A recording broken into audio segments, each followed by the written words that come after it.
هەموو چرکەیەک لە بیرمان بێ بۆی هەیە لە کاتێکا بگەڕێینەوە عاقبەتمان باش نەبێ.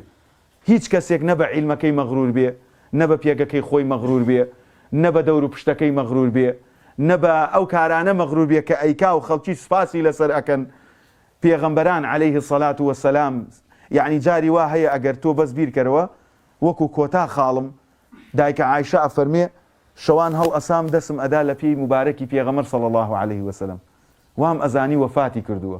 ئەموت بۆ خۆت عەزیەت ئەدەی، خوا لە پاش و پێشت خۆش بۆت و ئەی فەرموو نابێ بەندەیەکی سوپاسگوزار بم، نابێ بەندەیەک سوپاسی ئەو خوایە بکەم کە ئەم نیعمەتانی داوەتە من.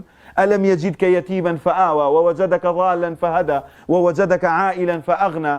گەورەترین دەوڵەمەندیش دەوڵەمەندی ئیمان و تەوحیدە کە خوا بە نسیبمانی کردووە. چونکەم ئەگەر ئەم ئیستیخلافەی کە خوا دایەتێ ئێمە ئیشی تێ ئەکەین وەکو خۆی نەیگەێنین و وەکو خۆی بیر و باوەڕمان لەسەری نەچەسپێ یەشە یذهبکم وەیەئتی بخەڵق جەدید وما ذلك على الله بعزیز. بەخوا ئەو دەعوەیەت لێ وەرئەگرێتەوە ئەیداتە دەست کەسێکی چوست و چالاکتر و تۆش لە ناو خەڵکیە بەرەبەرە هەڵ ئەوەری وەکو گەڵای پاییز چۆن هەڵ ئەوەرێ.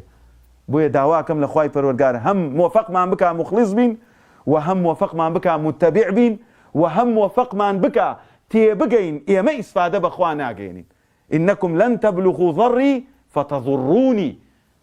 هەرچەندێ کوفر و ئیلحاد زۆر بێ، هەرچەندێ دژایەتی خوای پەروەردگار زۆر بێ، هەرچەندێ کاری کاتێر بۆ گیان پێغەمبەر صلی الله علیه وسلم زۆر بێ، واللهی نەزەرەر لە خوا ئەدەن و نەزەرەر لە پێغەمبەر ئەدەن صلی الله علیه وسلم و نەزەرەر لە ئیسلام ئەدەن. ولن تبلغوا نفعي فتنفعوني. بزانە تۆ هەرچیت کردووە بۆ خۆتت کردووە منفعت بە خوای پەروەردگار ناگەێنی. خوای پەروەردگار 99 سیفاتی هەیە و خۆی دینەکەی خۆی سەر ئەخا، بەڵام ئێمە کرێکارێکین لەو جوندیانە وما يعلم جنود ربك إلا هو.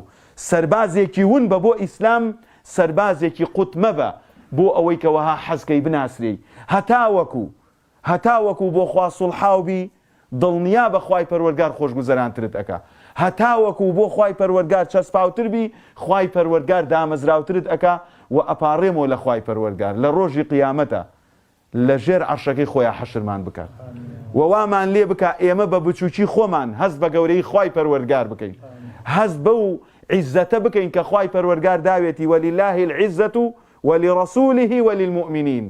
مامۆستا لە قورئان لە مزگەوت خوێندی عیزت بۆ خوایە، هەر کەسێکیش ئێوێ بە عیزت بێ با دەست بگرێتە دینەکەی خواوە، خوای پەروەردگار لە دنیا بە عیزەتێکە و لە ڕۆژی قیامەتشا لە ئەصحابی یەمینمان بجێڕێ.